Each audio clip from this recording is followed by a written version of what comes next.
Greetings and salutations. Welcome to Fireside Tales for Wolfgang, episode 90. This is the big 90 tonight. Let me know in the chat. Can you see me? Can you hear me? Greetings and salutations. Ah, there we are.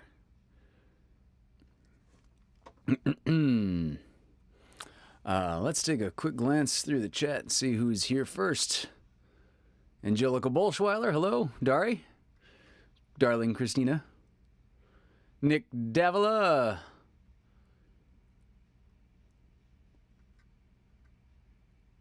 My mom is here, Pam. Zach White, how you doing, man? Kathy B, hello. Martinique. I hope you're feeling better, Martinique.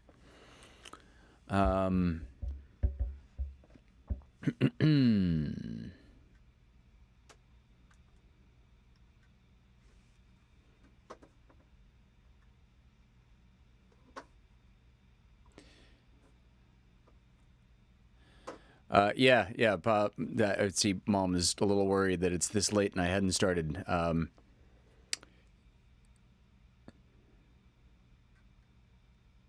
Yeah, no time to say hello, goodbye. I'm late.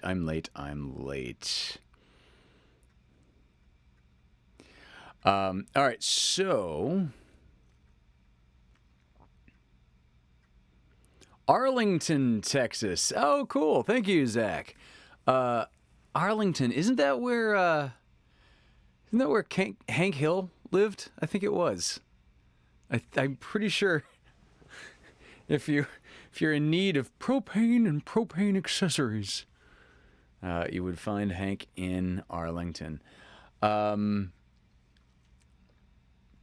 So, a little bit of housekeeping and announcements to get us going. Tonight, we're going to start a surprisingly short story. So, Alice's Adventures in Wonderland is only going to be a two-parter. So, I believe we will be able to do this tonight and finish next week. I am going to be gone for a lot of Mondays in August. So tonight will be, I guess you could call this tonight, and next week will be the last shows. Then we'll just call it an August break. We'll call it that.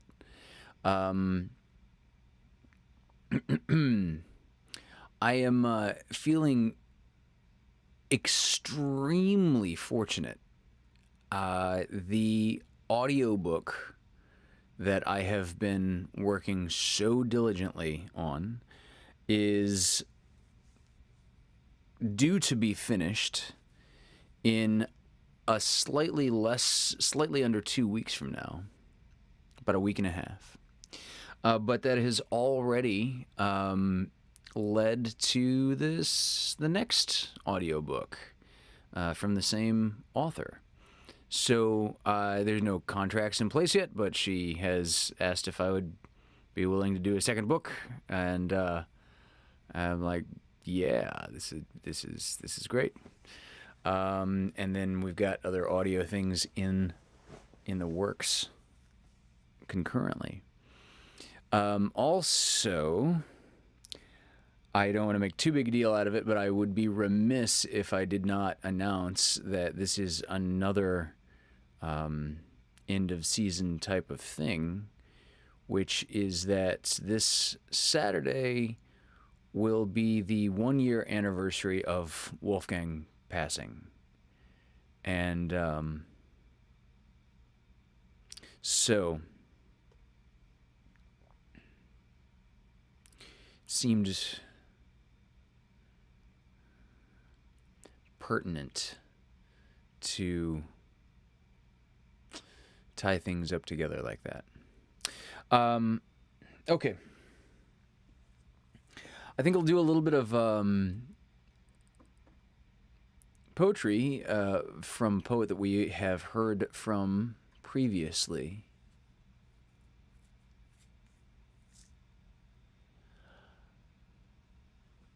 from Wallace Stevens. I'll start off tonight with some Wallace Stevens poetry. Wallace Stevens wrote a book of poetry, and there's only one.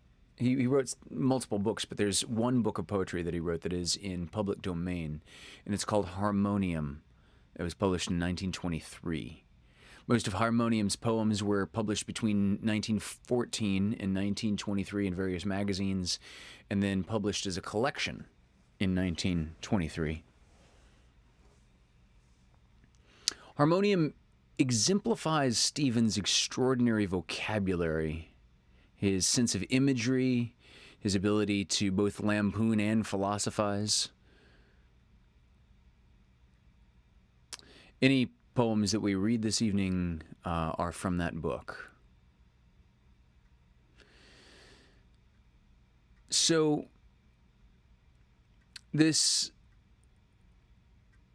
John Keats probably has my favorite epitaph of any poet, because I can't tell if it's from Keats or if it's one of his critics lambasting him. John Keats' epitaph says, "Here lies one whose name was writ in water." That's so incredible on so many levels. And I said it might be one of his critics lampooning him, because it might be someone who's saying this is a nobody who will be forgotten in time. But it also might be extraordinarily poignant, because it could have been Keats saying that about himself. I don't know. Keats wrote a very famous poem called Ode to a Grecian Urn. And this poem that I'm going to read now seems to have been one of Stevens' most enigmatic poems. And like Keats's epitaph, it just defies a singular interpretation. It has that much depth. Some feel that this is a testament to humanity's ability to live with nature, but whatever the poet's intent, it's just a fun poem to think about or just enjoy.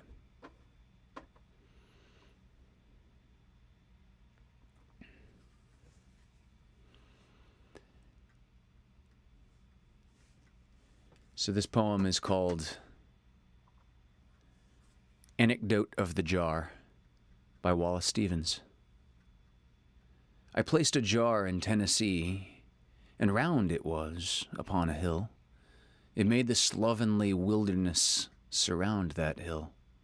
The wilderness rose up to it and sprawled around, no longer wild. The jar was round upon the ground, and tall of a port in air.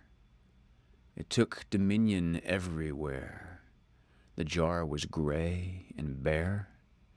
It did not give of bird or bush, like nothing else in Tennessee.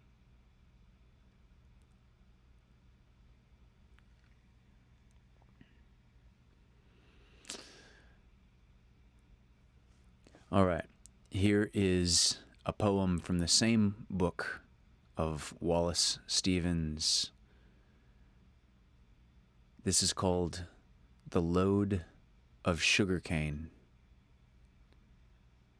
The going of the glade boat is like water flowing through the green sawgrass under the rainbows that are like birds turning adorned, while the wind still whistles as killdeer do when they rise at the red turban of the boatman.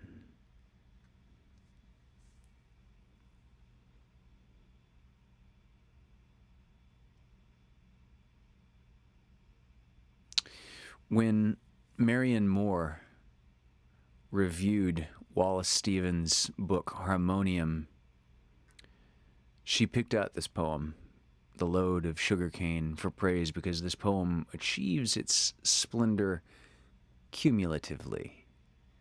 It illustrates an element of Stevens' craft because he doesn't over-elaborate the delightful contentedness that eludes so many of us through most, if not all, of life. Stevens chooses simplicity in his words. The red turban of the boatman in the final stanza is a little surprise and wouldn't be expected in a Florida Everglade. Stevens upsets easy, traditional expectations with this one little experiment. And speaking of upsetting of traditional expectations, tonight we begin in a two-part Alice's Adventures in Wonderland by Lewis Carroll.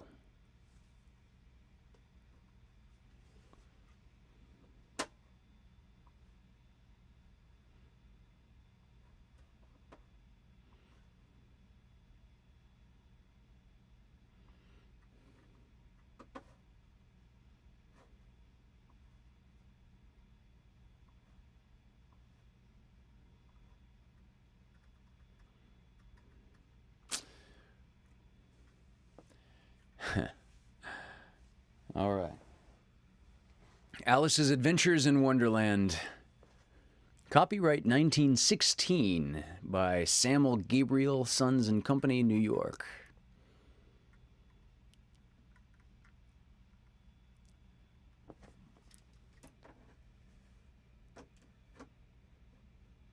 Chapter 1. Down the Rabbit Hole.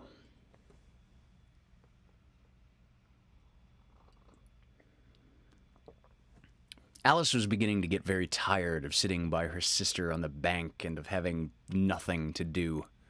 Once or twice she had peeped into the book her sister was reading, but it had no pictures or conversations in it. And what is the use of a book, thought Alice, without pictures or conversations? So she was considering in her own mind, as well as she could, because the day made her feel very sleepy and stupid, whether the pleasure of making a daisy chain would be worth the trouble of getting up and picking the daisies, when suddenly a white rabbit with pink eyes ran close beside her. There was nothing so very remarkable in that, nor did Alice think it so very much out of the way to hear the rabbit say to itself, oh dear, I shall be too late." But when the rabbit actually took a watch out of its waistcoat pocket and looked at it and then hurried on, Alice started to her feet, for it flashed across her mind that she had never before seen a rabbit with either a waistcoat pocket or a watch to take out of it, and burning with curiosity, she ran across the field after it and was just in time to see it pop down a large rabbit hole under the hedge. In another moment, down went Alice after it. The rabbit hole went straight on like a tunnel for some way and then dipped suddenly down, so suddenly that Alice had not a moment to think about stopping herself before she found herself falling down what seemed to be a very deep well.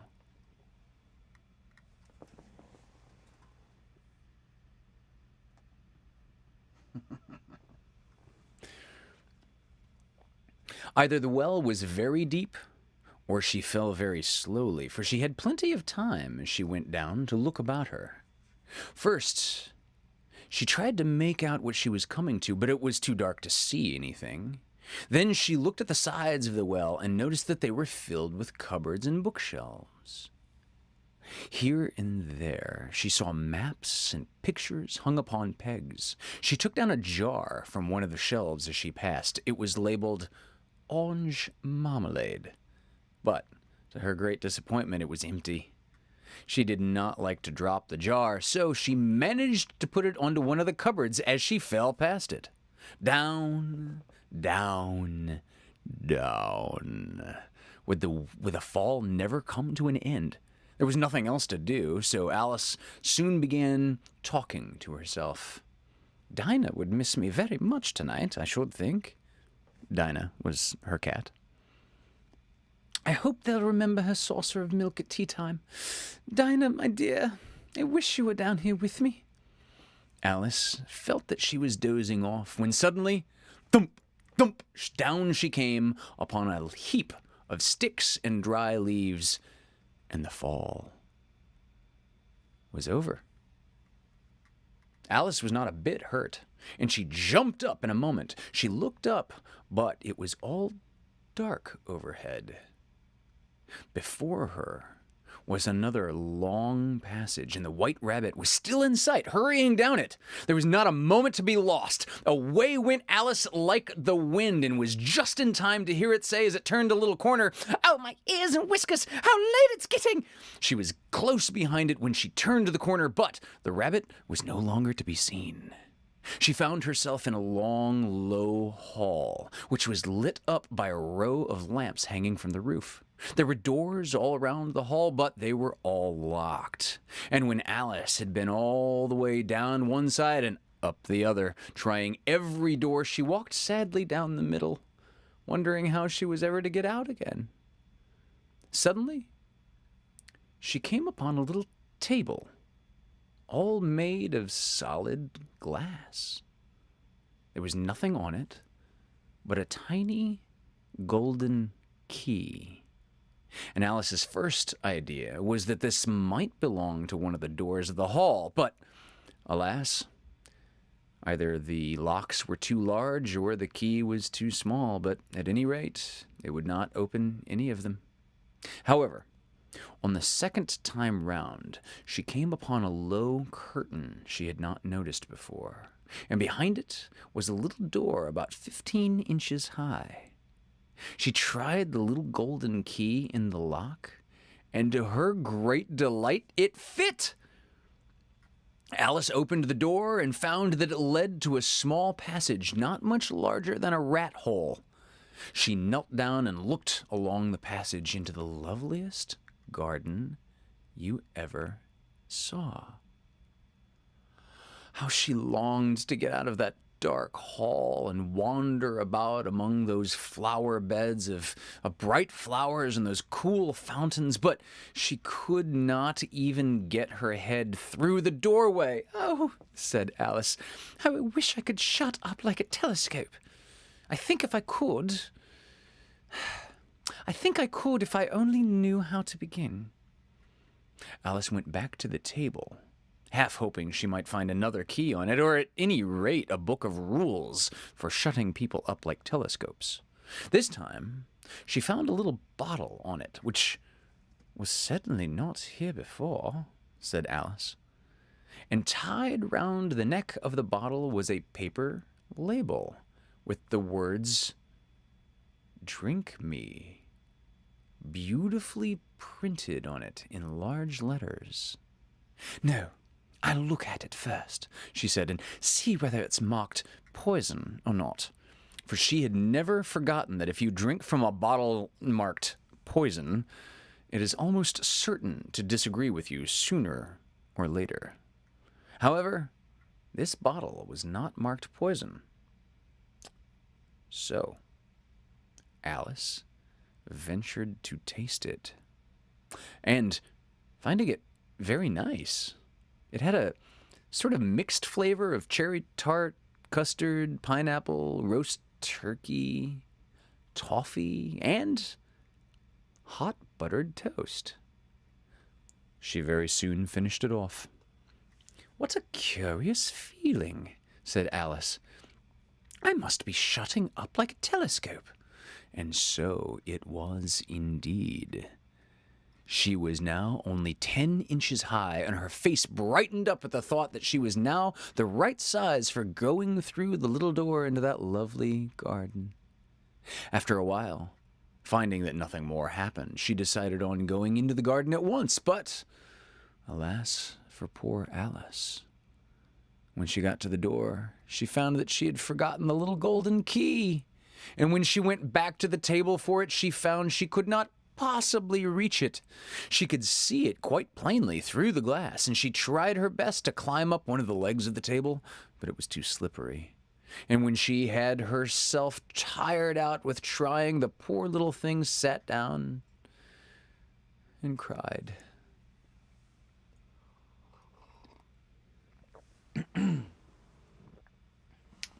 Come, there's no use in crying like that, said Alice to herself, rather sharply. I advise you to leave off this minute. She generally gave herself very good advice, though she very seldom followed it. And sometimes she scolded herself so severely as to bring tears into her eyes. Soon her eye fell on a little glass box that was lying under the table. She opened it and found in it a very small cake, on which the words, "Eat me," were beautifully marked in currants. Well, I'll eat it, said Alice, and if it makes me grow larger, I can reach the key, and if it makes me grow smaller, I can creep under the door. So, either way, I'll get into the garden, and I don't care which happens. She ate a little bit and said anxiously to herself, Which way? Which way? Holding her hand on the top of her head to feel which way she was growing, and she was quite surprised to find that she remained the same size. So she set to work and very soon finished off the cake.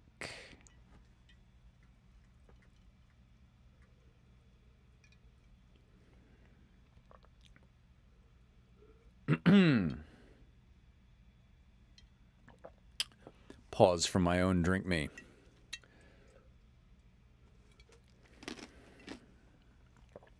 Chapter 2. The Pool of Tears. Curiouser and curiouser, cried Alice. She was so much surprised that for the moment she quite forgot how to speak proper English. Now I'm opening out like the largest telescope that ever was. Goodbye, feet! Goodbye, feet! Oh, my poor little feet, I wonder who will put on your shoes and stockings for you now, dears. I shall be a great deal too far off to trouble myself about you.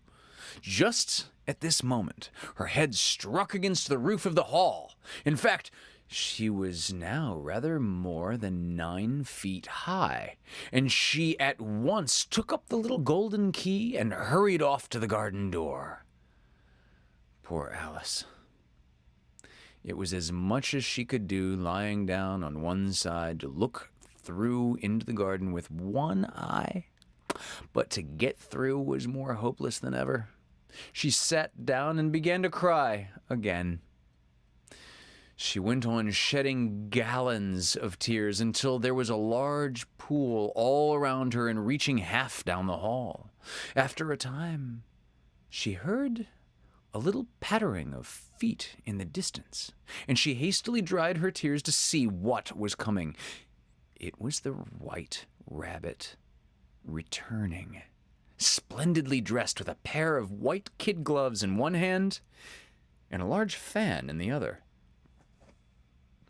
He came trotting along in a great hurry, muttering to himself, "Oh, the Duchess! The Duchess! Oh, won't she be savage if I've kept her waiting?"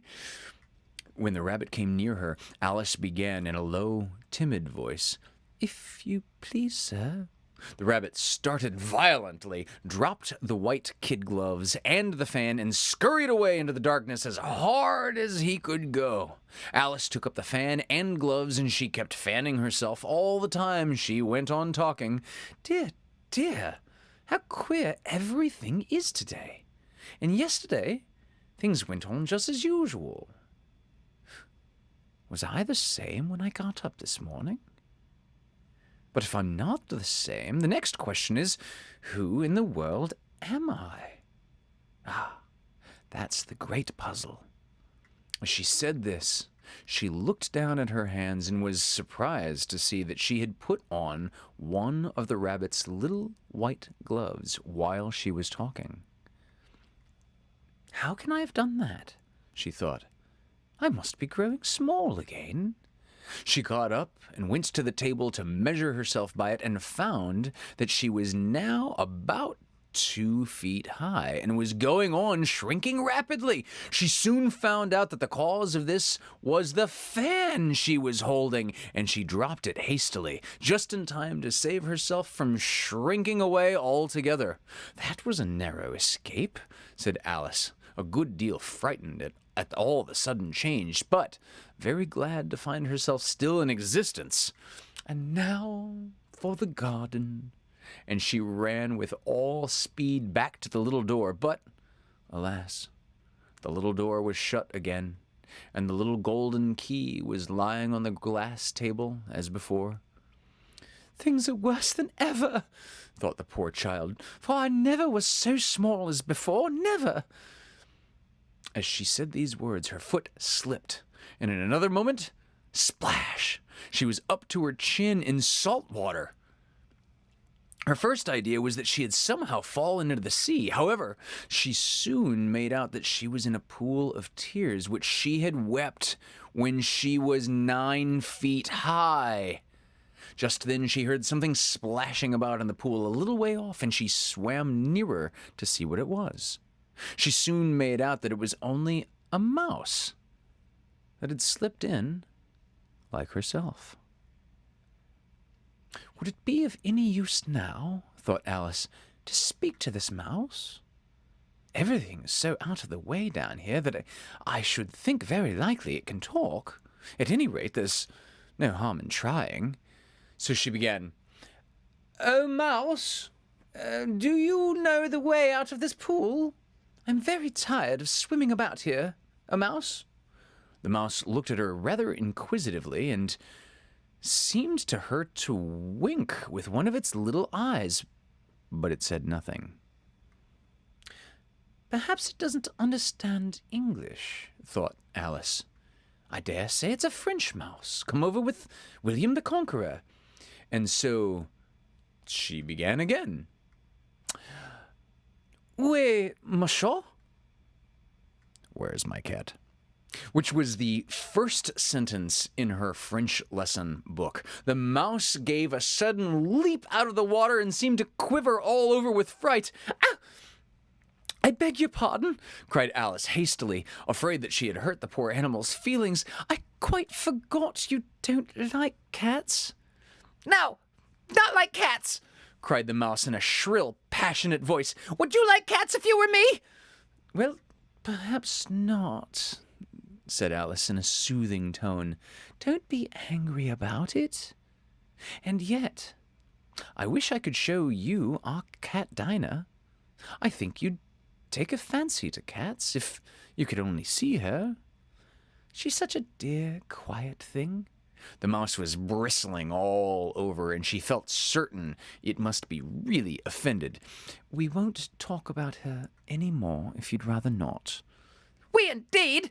cried the mouse, who was trembling down to the end of its tail. "As if I would talk of such a subject! Our family always hated cats!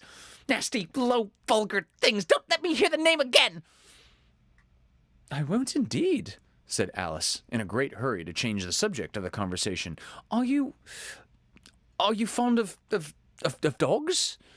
There's such a nice little dog near our house. I should like to show it to you. It kills all the rats and—" "Oh, dear," cried Alice in a sorrowful tone. "I'm afraid I've offended it again." For the mouse was swimming away from her as hard as it could go, and making quite a commotion in the pool as it went. So she called softly after it, "Mouse dear, do come back again. We won't talk about cats, or dogs either, if you don't like them." When the mouse heard this, it turned round and swam slowly back to her. Its face was quite pale, and it said in a low, trembling voice, "Let us get to the shore, and then I will tell you my history, and you'll understand why it is I hate cats and dogs. It was high time to go, for the pool was getting quite crowded with the birds and animals that had fallen into it. There were a duck and a dodo, a lory and an eaglet, and several other curious creatures. Alice led the way, and the whole party swam to the shore.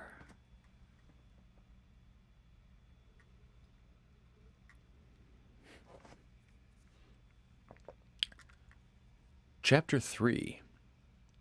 A Caucus Race and a Long Tail.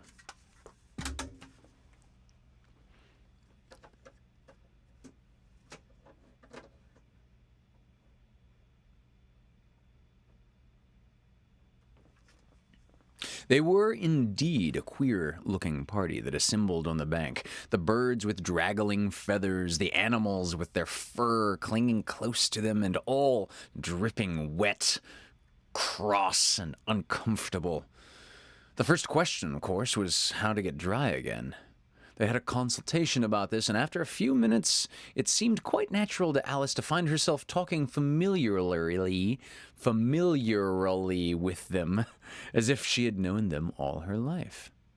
At last, the mouse, who seemed to be a person of some authority among them, called out, "Sit down, all of you, and listen to me.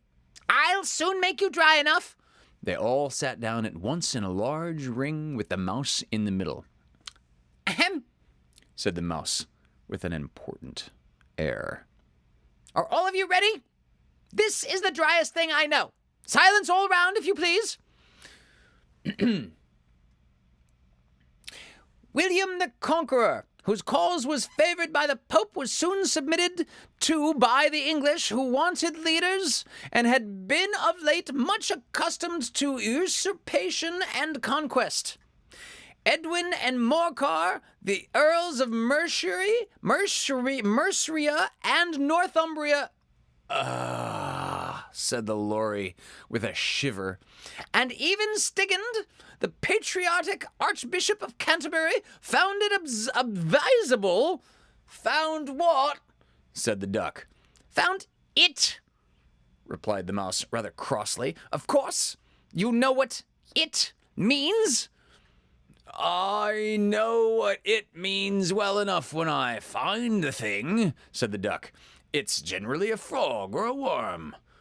The question is, what did the Archbishop find? The mouse did not notice this question, but hurriedly went on. Found it advisable to go with Edgar Atheling to meet William and offer him the crown. How are you getting on now, my dear?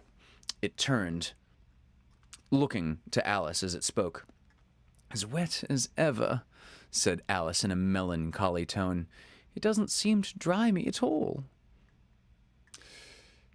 In that case, said the dodo, solemnly rising to its feet, I move that the meeting adjourn for the immediate adaptation of more energetic remedies.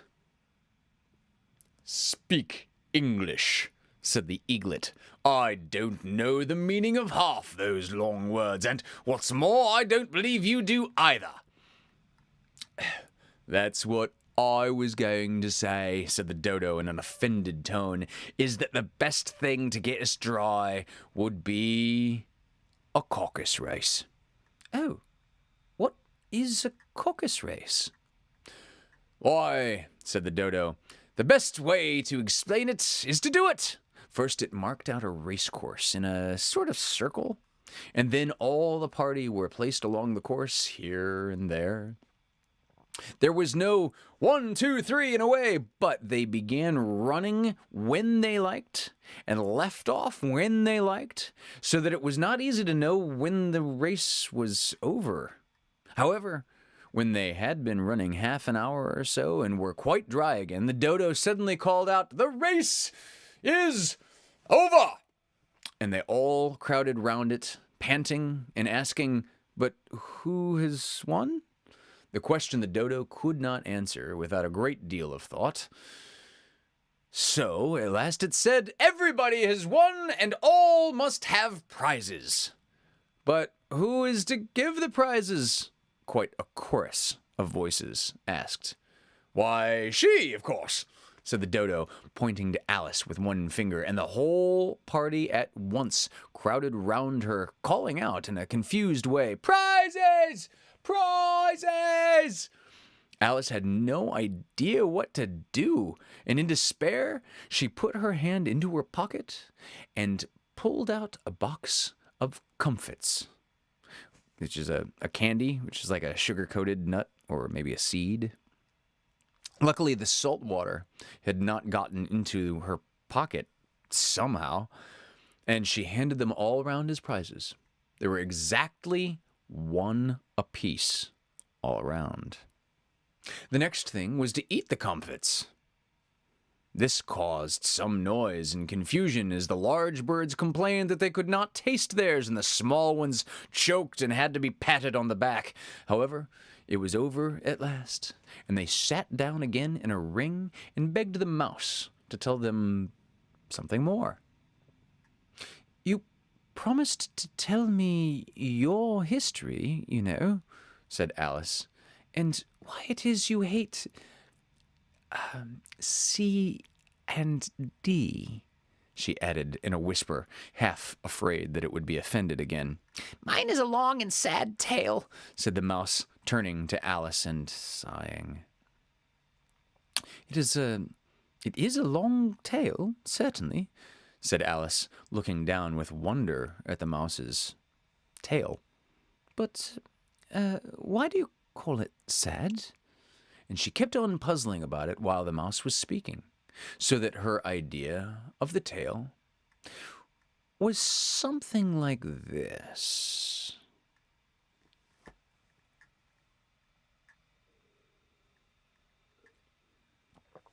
Fury said to a mouse that he met in the house, "Let us both go to law. I will prosecute you. Come, I'll take no denial, for we must have the trial. For really this morning I've nothing to do," said the mouse to the cur. "Such a trial, dear sir, with no jury or judge, would be our wasting our breath. I'll be judge, I'll be jury," said cunning old Fury. "I'll try the whole cause and condemn you to death." "You are not attending," said the mouse to Alice severely. "What are you thinking of?" I beg your pardon," said Alice very humbly. "You had got to the fifth bend, I think?" "You insult me by talking such nonsense," said the mouse, getting up and walking away. "Please come back and finish your story," Alice called after it, and all the others joined in chorus. "Yes, please do!" But the mouse only shook its head impatiently and walked a little quicker. "I wish I had Dinah, a cat, here," said Alice. This caused a remarkable sensation among the party. Some of the birds hurried off at once, and a canary called out in a trembling voice to its children, "Come away, my dears. It's high time you were all in bed." On various pretexts, they all moved off, and Alice was soon alone. "I wish I hadn't mentioned Dinah. No one seems to like her down here, and I'm sure she's the best cat in the world." Poor Alice began to cry again, for she felt very lonely and low-spirited. In a little while, however, she again heard a little pattering of footsteps in the distance, and she looked up eagerly.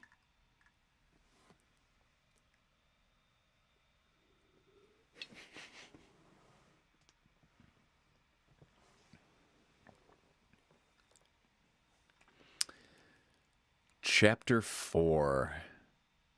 The Rabbit Sends in a Little Bill. I love Bill. Oh, poor Bill.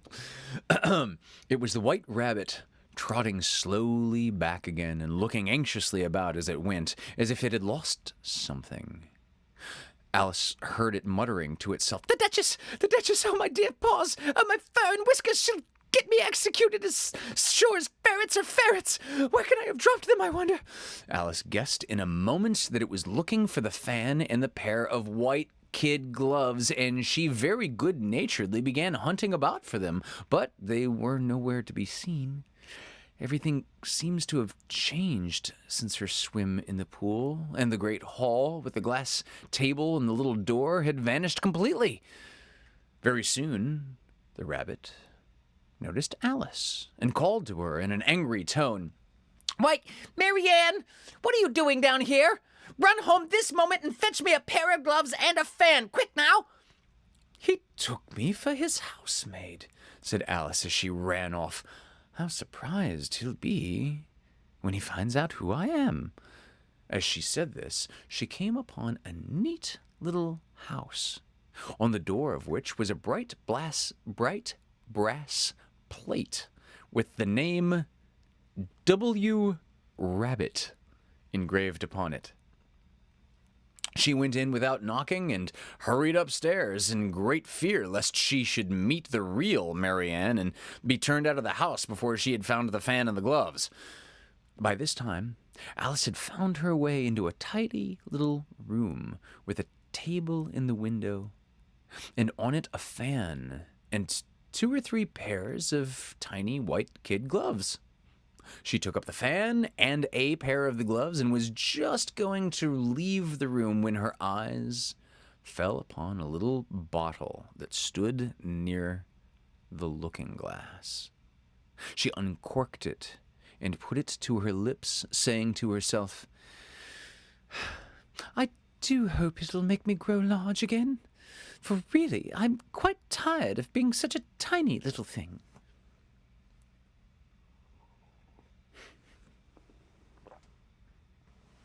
I love how she just drinks out of every liquid container and eats every little snack like it's a Grateful Dead concert in the late 60s. Before she had drunk half the bottle, she found her head pressing against the ceiling and had to stoop to save her neck from being broken.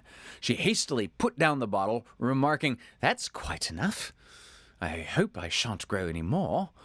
Alas, it was too late to wish that. She went on growing and growing and growing, and very soon she had to kneel down to the floor. Still, she went on growing, and as last resource, she put one arm out of the window and one foot up the chimney and said to herself, "Now I can do no more, whatever happens. What will become of me?"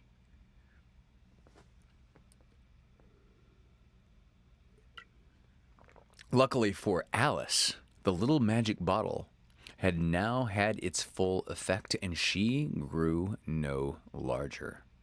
After a few minutes, she heard a voice outside and stopped to listen. "Marianne! Marianne!" said the voice. "Fetch me my gloves this moment!" And then came a little pattering of feet on the stairs. Alice knew it was the rabbit coming to look for her, and she trembled till she shook the house, quite forgetting that she was now about 1,000 times as large as the rabbit and had no reason to be afraid of it. Presently, the rabbit came up to the door and tried to open it, but as the door opened inwards and Alice's elbow was pressed hard against it, that attempt proved a failure. Alice heard it say to itself, "Then I'll go around and get in the window." That you won't, thought Alice, and after waiting till she fancied she heard the rabbit just under the window, she suddenly spread out her hand and made a snatch in the air. She did not get a hold of anything, but she heard a little shriek and a fall and a crash of broken glass, from which she concluded that it was just possible it had fallen into a cucumber frame or something of that sort. Next came an angry voice, the rabbit's. "Pat! Pat, where are you?"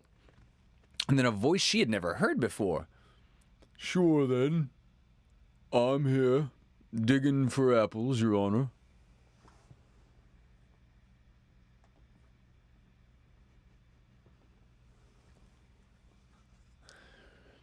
Haven't gotten the thing figured out yet. "Here, and come help me out of this. Now, tell me, Pat, what's that in the window?" "Sure it's an arm, Your Honor." Well, it's got no business there. At any rate, go and take it away. There was a long silence after this, and Alice could only hear whispers now and then. And at last, she spread out her hand again and made another snatch in the air. This time, there were 2 little shrieks and more sounds of broken glass. I wonder what they'll do next, thought Alice. As for pulling me out of the window, I only wish they could. She waited for some time without hearing anything more. At last came a rumbling of little cartwheels and the sound of a good many voices, all talking together. She made out the words. Where's the ladder? Oh, Bill's got the other. Bill! Here, Bill! Will the roof bear? Who's to go down the chimney? Nay, I shan't. You do it. Here, Bill! Master says you got to go down the chimney. Well, Alice drew her foot as far down the chimney as she could and waited till she heard a little animal scratching and scrambling about in the chimney close above her. Then she gave one sharp kick and waited to see what would happen next. The first thing she heard was a general chorus of, "There goes Bill."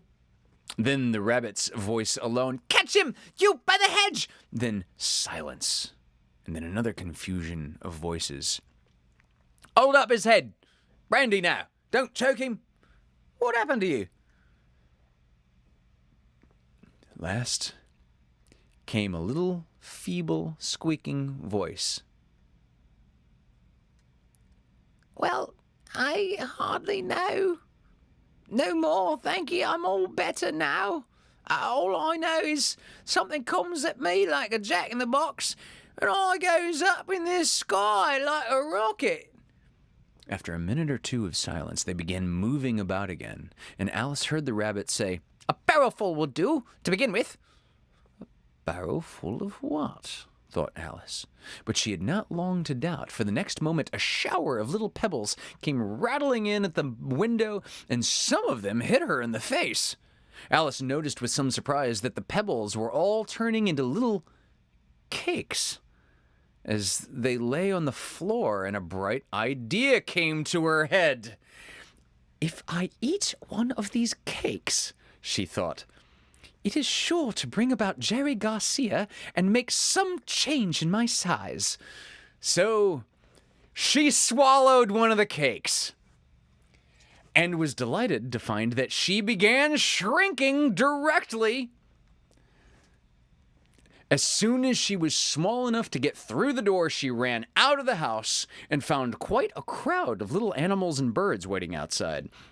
They all made a rush at Alice the moment she appeared, but she ran off as hard as she could and found herself safe in a thick wood. "Whew. The first thing I've got to do," said Alice to herself as she wandered about in the wood, "is to grow to my right size again. And the second thing is to find my way into that lovely garden.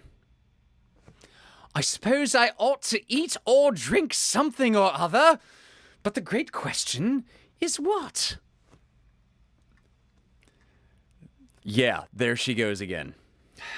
Alice looked all around her at the flowers and at the blades of grass, probably some mushrooms here and there, but she could not see anything that looked like the right thing to eat or drink under the circumstances. Like, what were your criteria for the right things to eat and drink under the circumstances before? That they were just like there in front of you? There was a large mushroom growing near her, about the same height as herself. Called that one. She stretched herself up on tiptoe and peeped over the edge, and her eyes immediately met those of a large blue caterpillar that was sitting on the top with its arms folded, quietly smoking a long hookah and taking not the smallest notice of her or anything else.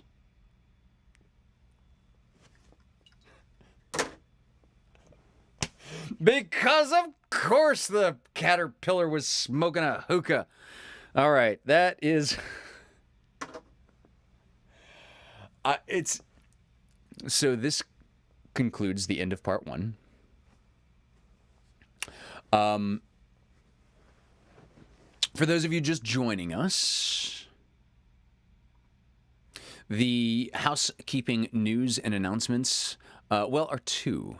One, that the EP pre-release party for Lost in the Minute is going to be this coming Saturday, the 23rd in Orange County. I'm going to have some live acoustic music. I'm bringing a lot of booze, and it's going to be a potluck for everyone all together. The second bit of housekeeping news is that this show, Fireside Tales for Wolfgang, will be taking a hiatus for the month of August. I'm going to be celebrating Christina's birthday on the 1st and doing... I'll be at Burning Man for like the second half of August. So, it doesn't seem right to leave it all hanging. However, this story, Alice's Adventures in Wonderland, is surprisingly short. We can get this knocked out in 2 installments, this week and next week. So, I am going to sign off here and now. Join us again on the Vaudacity Network tomorrow night for Gaming with Dari Volume 2. Forgive me, I don't know what time this is going to be tomorrow now. Is this at 7 o'clock, 8 o'clock? Please post the time. Amanda on Demanda is, of course, Wednesday at her regular time of 7:30. Thank you, Meg Sampson. Thank you. And I will be back for the Lovecast, Lovecast 11D6, I believe, this coming Thursday at 8 p.m. The same time as Gaming with Dari tomorrow night, 8 p.m. I would thank you incredibly and graciously if you would drop something in the little virtual tip jar to my right.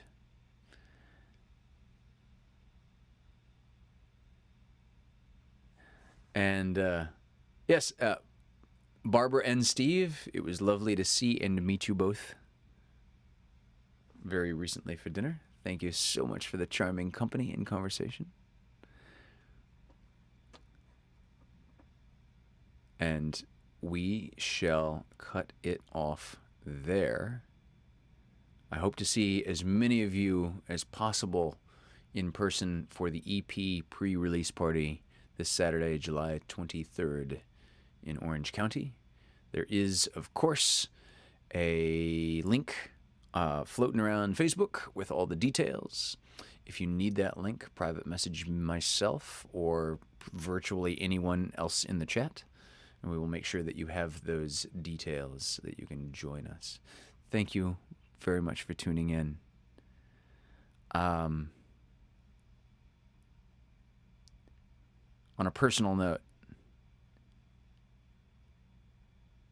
as I was wondering during the thick of the pandemic what life might be like coming out of it, guidance counselors always tell you to like think about like what's the thing that you would do if you didn't have to worry about money? What's a job that you would choose if you didn't have any other like practical considerations? And after doing this for a couple of months, I was like, reading stories to people, telling stories to people. Something like that just sounds wonderful. If I could get paid to do that. And, yeah, at least for this month, I'm doing audiobooks full-time now. And it makes me very happy. So thank you for being part of this journey, this quest. I love you all, and I will see you Thursday at 8 p.m. Thank you for joining us. Keep reading.